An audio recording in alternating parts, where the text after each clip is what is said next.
Pioneer. It was just too early for his time. It was too early. It was too early. He just had to wait for those changes on the Shadow Kill, and maybe now he would have made it to MSC, right? But okay, let's go back to the Ruby pick and the Vixana. ZINO Zenith with the Ruby and the Vixana pick. Now, I think it's all about overloading E7 with CC. Again, this is the same strategy. A lot of damage, a lot of CC to lock them down and pin them down for the Ling and the Roger to execute. My only fear is that this Esmeralda could be a potential problem for ZINO Zenith. I'm just worried that the damage coming in from them is, because even though Esmeralda has been nerfed, it's like a has been nerfed. It's a proactive nerf because with the Thunderbelt changes, with the new Clock of Destiny, the Esmeralda actually pops off, and now the Dire off. So again, we're looking at lineups where both teams, they're just asking the question, who has more damage? It seems that's the name of the game, man, from game one as well. More damage? That's what we saw, and we were talking about how damage output wins you games. All right, so quick question here, E7 versus ZINO Zenith based on the draft. Who has more damage? You know what? That's for the comments down below. You guys can let us know. These guys are experts, Mirko. Let me tell you, man. If you want to look for advice, go to the comment section. That's where you find the best advice. Oh man, you know, this is we were agreeing a whole lot, LaFell. This is the first time I'll have to disagree. I'm sorry, man. But I've seen even my own live chat. They're not even normal sometimes. But it's okay for you guys. You can also just voice your opinion. You know, it might be wrong. It may be being wrong. right and wrong is subjective. Exactly. That's what I was saying. Expect the unexpected. It's as easy as that. And right now, the drafts are they expected? Are they unexpected? And we're jumping into the game. Oh, match 2 between Entity 7 and ZINO Zenith. It's confirmed, I think. It's confirmed. There you go, ladies and gentlemen. We're into match number 2 in the Land of Dawn. Okay, hide on bush. So it seems, all right, yeah, everything's the same. No changes whatsoever. It's Marquinhos on the Esmeralda, but it's a quantum charge. Everyone goes into the front, can doing some damage now with the dispersion and the rotation, forcing Shocker to flicker out to safety. An early win for Entity 7. That's a very big early win. Now all they need is for a hide on bush to gank absolutely anyone, even get a kill onto Gennard. It's going to be huge. I feel like legit, with the start that they have winning the mid lane, hide on bush just needs one kill, and it will turn things around for them to put more pressure onto ZINO Zenith. Joe also here just walking up, and maybe this is why they picked up the Esmeralda, to get a little bit more prio in lane, but he is going to have to sacrifice that lane because it seems for he has frozen that lane. Here's the thing, even as an analyst, I am unsure about the real power spike of an Esmeralda. Like you just said, that early is strong, mid dips a bit, the late is strong. XP is weird as well. Yeah, XP in general is weird. Like I feel like with the new items, I don't know. Perhaps things have changed. If things are the same, then okay, fine, sure. The early he should be winning. But again, look at this. Marquinhos is losing against Hehe, but again, legit in side lanes, losing is subjective. Like, just not dying could be a big win. And it does seem like, you know, at least for us, ladies and gentlemen, you have to understand that in a best of one round robin where they only meet once, one loss could be really bad for you, because then you'll technically be forced to wait for the results, because even if you win all your other games, you have to wait for a possible 3-way tie, 2-1, 2-1, 2-1. But it already seems that in the bottom lane, Shocker unable to get level 4. Chan will be, though.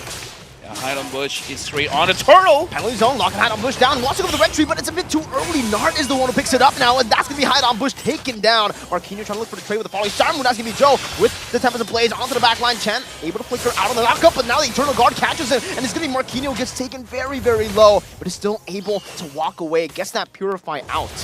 I would say, which I feel like you will agree, that's a big mistake coming in from hide on bush. He used his retribution way too early, and Gennard was able to take it. So ZINO Zenith getting the turtle and a kill. Yeah, Fury a bit too early with that Purify as well. It seems for Entity 7, that's been the pattern. Hide on bush with an early retry. That was an early Purify from Fury. And it might be the jitters playing on stage, LaFell. This seemed like for Entity 7, aside from Erwin and Chan, I think Erwin and Chan have been great in the early game as well, pushing the tempo. We gotta look at the replay here. Hide on bush, use the retribution early, and the fact that the revenge strike coming in from Hehehe was able to hit him made it so that he cannot deal enough damage. Now I'm looking at Joe. He had maximum stacks on the war cry. It looks like it still wasn't enough. Diversion up top. They spot Joe. They go straight onto him and they burst him down before he can even go for the Tempest of Blades. Nart and Zippy safe up top. Okay, so now I'm really looking at a team. The kill is insane. 1-to-1, hide on bush, gets on Shocker. Oh, Missile Strike goes through it. Even the Flicker Shocker. Flickers just doesn't go for the different angle. He walks straight into it, or blinks straight into it rather than the purple buff. This Ling might have to be a very patient Ling in the second minute of the game. Hide on Bush already on it. Now Nart able to get Dime Offenders. That's going to be the Luminous Fury knocking him up as well. Retribution battle is going to be Joe completely decimated. The HP very, very low, but he's still able to get the purple buff. Like compounds by Zippy as Hehe rotates as well. Doesn't have the flicker. Goes for the penalty zone. Onto the Natalia. I'm guessing Hehe will be taken down. A bit of overextension from him. So we saw Entity 7 starting the game with a mistake. They quickly woke up after that and started to play a bit macroly, but in a way that you really enforce your own mechanics. Using the diversion onto the top lane, getting the kill onto the jungler, onto Joe, and after that starts snowballing everywhere. It's like Nart finds Irwin as well as Marquinhos. So far, they're feeling fine. Joe is trying to find for an opportunity to go for the turtle. This time, hide on bush. He needs to make the call. If he's not confident with his retribution, might as well go for a fight. Bush will be starting off with that turtle. This is turtle number 2 of the game, the 4th minute. Still has retribution. Hehe will be able to take the aggro away from him. Both teams are setting up for it. Marquinhos will reveal himself, goes on to Joe, takes a bit of damage. Nart walking up, I'm offended not be able to connect right now. The Eternal Guard will be able to actually lock him down. Nart very low. Joe goes in, retro battle, and it's going to be Joe. Steals it with a Tempest of Blaze now, looking for the assassination of some of these members, but they are beefy boys. And it looks like for the Roger, Zippy would pin down into the wall, goes for the like and bounce out, chasing down, but Chan in the back line was able to find 3. Looking for that Maniac on the Zippy, the dispersion and the rotation. He needs to land a Zippy, gets out with the Lycan form, gets brought back though, very low again, is giving the chase down. Zippy still able to escape with just 1 HP. And Entity 7, they turn the tide of the game. Dude, Chan is nothing short of amazing with the Lu Yi, having almost 100% kill participation, 8 kills in total. Chan is able to participate in 7 of them. Oh! Good, I'm offended, getting him out of the diversion, but no follow-up, no pure damage here. Only just a Curse Blast and a Terrify. And for ZINO ZENITH, they'll have to make the game or force it to be a bit slower. Lycan pounds over to the gold buff, and he will be able to claim that gold crab. I saw the first the item on Hide on Bush, and it looks like he's going for a tankier Dire here, where his first item is the Blade Armor. So he's really thinking that he has enough damage from the hit of a Dire, so he's going for full defense to make sure that he doesn't go down to Zippy, doesn't go down to Joe, even able to survive the damage from Hehehe. And now we're going to look at the replay here, where we got to figure out how did Joe manage to go in. It looks like he was able to just instantly burst it down. It looks like using the retribution at the same time, Zippy was so low, and we know that Chan wants to go for that Maniac. But again, Chan, I feel like, is in danger at this point because he has 4 kills. So the moment he gets taken down, and I feel like Joe will go after Chan, that is going to be a big swing in terms of gold. Okay, 3-man diversion at the bottom lane again. It's going to be Hehe who gets targeted down with the Abyssal Strike 2. Hide on Bush, taking that kill away. And look at the timing, perfectly timed for the turtle. 3rd one to spawn in the game. Yeah, 5 kills to Hide on Bush. That is amazing. Entity 7, they're moving as a unit, making sure that whenever they go for the kills, they have the majority number. Either 3 or 4, it's completely fine. ZINO ZENITH, they're playing for the objective. Fury, but a 3-man Eternal Guard stops on the attack. I'm going in, Erwin will actually be caught there as well. Takes a bit too many of the turret shots, but Hide on Bush will at least be able to secure their first neutral objective of the game. And that's an interesting fact, right? The fact that Entity 7, 9-3, but since the turtle Hide on Bush, jumping on the Nart. Joe is able to stay in a Mr. Strike, burst him down, Nart! Taking down Falling Star, going to take him out as now it's going to be Zippy on the run. Back on the Lycan form, good. Penalty zone with the flicker comboed in. Joe now jumps over the Divine Blade, and that's a Curse Blast as well. Hide on Bush, taken out by Zippy with the Sky Piercer. Fury, even though he wasn't big in that team fight, he has the Golden Staff now, and feeling he only needs the Demon Hunter story. So Entity 7, they're about to hit their critical point where Fury has 3 items. Zippy, I'm unsure of the item build that he is building. I didn't catch the items that he has already completed. But either ways, Entity 7 has 10 kills over to ZINO ZENITH's 4. It looks like they're going for Marquinhos. Still able to survive. That's a diversion as well. Just gonna get some backup here with Erwin and Chan. Even a Spear of Destruction landing. But I don't think he wants to take it. He does actually. Rotates to the bottom lane. Erwin looking for the cut. Doesn't have the flicker, so no real engage here. Chan, again, has been amazing at controlling the ZINO ZENITH as well as actually dealing quite a lot of damage. It enables hide on bush because, again, one of the weaknesses of using a fighter inside the jungle is straight up crowd control. But if your team is able to set it up so that you can go in cleanly, making it so that you don't take a lot of damage, you don't get crowd controlled, then your jungler is going to look amazing. And hide on bush has made some mistakes. With the KDA 5, 2, and 3, it looks amazing because of Chan as well as Erwin, where both of them have participated in 8 fights. Diversion again, straight into Joe. Still able to pop a Temper to Blaze now with the knockup as well. ZYMO finna connects, and that's gonna be the penalty zone in the back line. But Zippy isn't able to go for the Lycan Pounce. Now he does. Hide on bush trying to get rid of Nart, but he gets the Donor Wolf King. And in the back, it's gonna be Zippy, who is forced back again. Now with the dispersion and the Spear of Destruction, Fury connects it down. And in the mid lane, they go in between the base turret and the tier 2, taking the fight and taking a tier 2 turret. Now I feel like your initial idea is to get the Lord. Hide on bush is very, very low, so they gotta burst it down very fast. Don't let it stay longer than 8 seconds. Because 4, 5, 6. He'll be fine. He'll be fine. Beautiful. Beautiful. Just on time. I think, you know, we've been talking about how that's very, very important for some of these junglers to burst and to commit. As long as you look for a fight, that removes the threat of the Lord actually dealing damage to you. You can actually burst it down.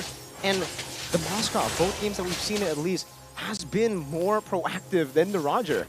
Oh yeah, definitely. And the Roger's first pick, bro. Maybe like after the nerf on the passive of the Roger, it's no longer a winning matchup. Now we're looking at the items here. Sky Piercer as well as Endless Battle. I feel like when he's down in gold, perhaps Sky Piercer into a Windtalker might be a little bit better, having more movement speed, having more damage overall. The Roger has 3 completed items. Oh, man. And again, looking at the Dire of his full defense. Doesn't seem like there's a Sky Piercer for the Ling as well. So if he goes for Berserker's Fury, I think it's because early on he was struggling. So going for the Sky Piercer might not be a lot of value. He goes for the Haas Claws just for sustain. And after this, probably going for the Endless Battle. Now the Lord, looking at the bottom, there's something going on. Wanted to go for Zippy, but he's still able to just dash away. ZINO ZENITH doing a good job with the defense, by the way, clearing out all these waves. And Entity 7 won't really be able to look for a full Lord advantage with this one. But they're still holding on to a big gold lead. I feel like it's because in Entity 7, they don't really have a clear way to engage. The best way to engage is a Flicker Minute Fury by Erwin. But as long as Shocker positions himself well, that he can actually counter with the Eternal Guard, then the engage coming in from Entity 7 might not be good. So if Entity 7 is able to force out the Eternal Guard early so that it doesn't disrupt their teamfight formation, then it's just going to be Gnart, which, again, Gnart can actually cause problems for Entity 7 whenever they do want to engage, but you got to take down options and you got to be proactive somehow. Looks like Entity 7, they're not going to force the situation. It is a best of 1. They don't want to make mistakes, so they're just going to wait for the Lord. So they're freezing the lanes, trying to prevent ZINO ZENITH from getting more farm, and then perhaps forcing them to make a mistake. But I kind of feel like if you want to force them to make a mistake, someone's got to be the bait. And it's going to be really tough right now for ZINO ZENITH because looking at their composition, I'm thinking, all right, what are the ways that they can go and win this game and come back from this spot, 7,000 gold deficit? And it's still going to be tough. Obviously, Zippy and Joe will be able to deal a lot of damage in the late game, but I think even for Entity 7, their scaling is really good. They got Fury, they got Marquinhos on that Esmeralda. They have initiation while also having some reactive maneuvers with the Minotaur, and it's actually a very, very complete draft. Our curse might not work on Entity 7. Now it's going to be the conceal. Hey, with the penalty zone, catches Chan, even with the flicker, and now he's going to dive with Joe as well. The diversion not in time, but he's still trying his best to escape. Aaron falls as well. Now Joe jumps in a bit too aggressively, flickered by Nart, and right into the Lycan Pounce from Zippy to claim a triple kill. A team fight now as Hide on Bush goes with a Visum Strike onto 4 members, but will be caught down with a Terrify. Zippy still able to survive now as Marquinhos goes to look for a fight, but in the 1v4, I don't think he can win this. Yeah, because in my head, honestly, before that fight, I had a question where can Joe potentially 1v5 Entity 7? Because that's one of the things that's great about Ling. You can 1v5. But Marquinhos, it looks like without the Ling, they might not have enough damage. The only way that I can see they will have enough damage is if his Zippy uses his human form, chunk him down low enough so that they can execute him. Let Joe use the lethality to get that stack. But again, Joe does not have the stack. He has 1 kill, but afterwards he died. So it's 4%. And at this stage of the game, 4% is not enough. No, not nearly enough to take anyone down. Not yet, but at least for Zippy, it was working really well. He got 3 kills on the board with that skirmish, and now he should be back on track to the snowball, or at least some of those power items for him, right? And now that the purple or the orange buff is back up, will Zippy start to take it now? But another conceal. Nart walking up, gets caught in the Minion Fury, popping an Eternal Guard as well, but Joe still decides to go in. Nart can be very low. Marquinhos on the back line looking for some damage. Joe goes in for the Divine Blaze as well, and Zippy will be able to claim a killing spree. That's the Spirit of Destruction now falling on Zippy into the some strike of Hide on Bush as he jumps in deep as well. Gets terrified down. Chan very, very low. Still able to survive for a bit, but a Head, that skill 1 taken down. Now the falling Star Moon will immobilize Head. And it seems for Fury, he's just gonna throw a few more spears to take Head down, but Hide on Bush, he wants that kill. Yeah, and at this point, in 7, they got a question. Do they go for the Lord? Because Joe is still up. Even if he doesn't get the Lord, he can finish them down. And my mistake, I forgot the one with the Sky Piercer is actually Zippy. So Zippy got a lot of kills, but now the kills is, the moment he gets the death, the stacks isn't going to be as good. And look at that damage, man. Man, it does seem like they will be able to commit onto the next Lord as well. It's going to be an enhanced Lord now taken by Entity 7. Immortality for Erwin too. Now we got to look at the replay here.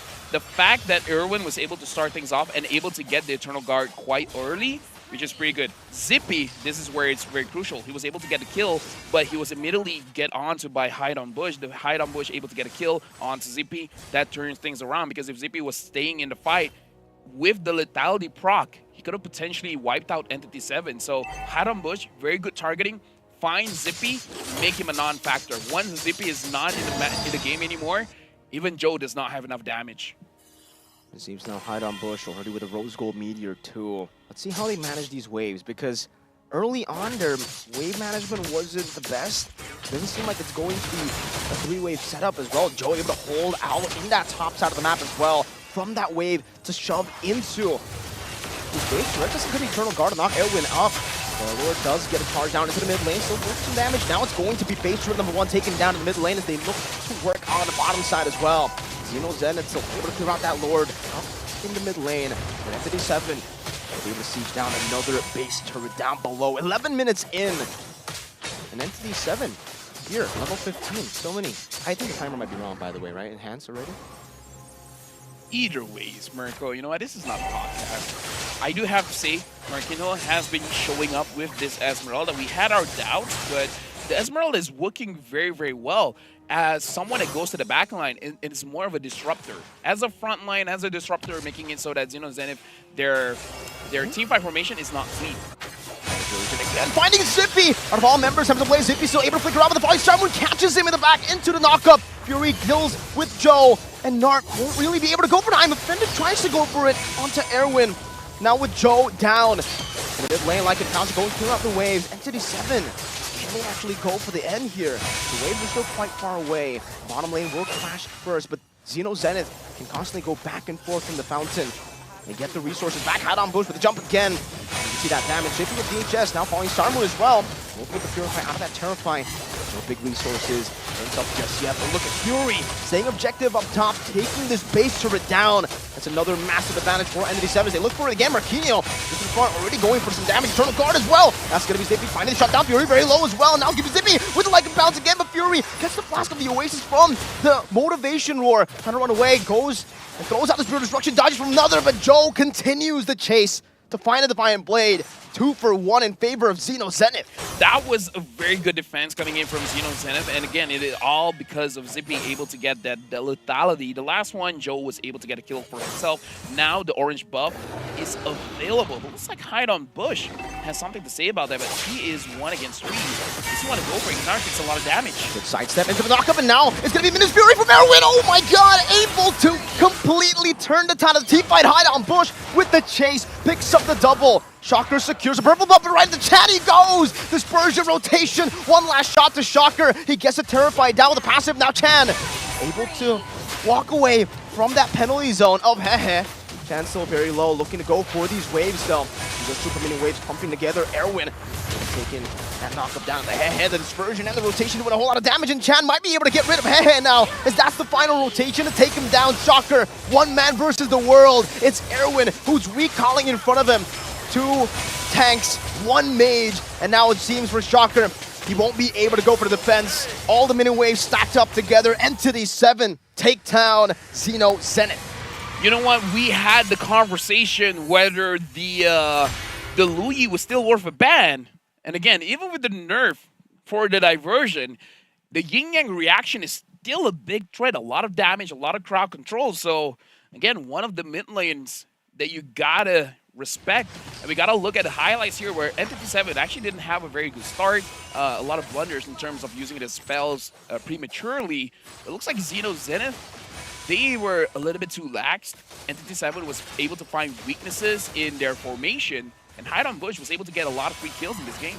So many free kills, and it was all because of diversion, but I think for Entity 7, right, they used the diversion in the way we expected before the draft. Now, with the Luyi, you can't just send 1 member. You have to commit onto that diversion, utilize it properly, and that was what they were able to do, constantly finding ambushes.